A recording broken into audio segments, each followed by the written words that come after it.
ದೇಶಾದ್ಯಂತ ಭಾರಿ ಚರ್ಚೆಗೆ ಕಾರಣವಾಗಿದ್ದ ವಕ್ಫ್ ತಿದ್ದುಪಡಿ ಮಸೂದೆಗೆ ರಾಷ್ಟ್ರಪತಿ ದ್ರೌಪದಿ ಮುರ್ಮು ಅವರು ಅಂಕಿತ ಹಾಕಿದ್ದಾರೆ. ಮಸೂದೆಗೆ ಅವರು ಅಧಿಕೃತವಾಗಿ ಒಪ್ಪಿಗೆ ನೀಡಿದ್ದು, ಈ ಮೂಲಕ ಇದೀಗ ಈ ತಿದ್ದುಪಡಿ ಮಸೂದೆ ಕಾನೂನಾಗಿ ಜಾರಿಯಾಗಿದೆ.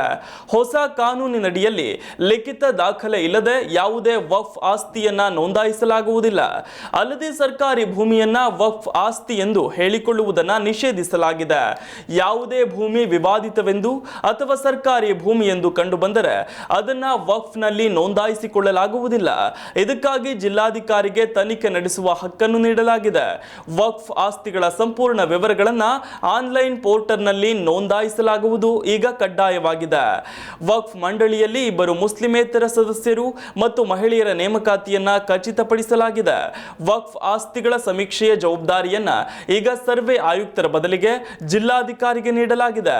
ಈ ಬದಲಾವಣೆಯು ವಕ್ಫ್ ಆಸ್ತಿಗಳಿಗೆ ಸಂಬಂಧಿಸಿದಂತೆ ಪಾರದರ್ಶಕತೆಯನ್ನು ಹೆಚ್ಚಿಸುವ ನಿರೀಕ್ಷೆ ಇದೆ.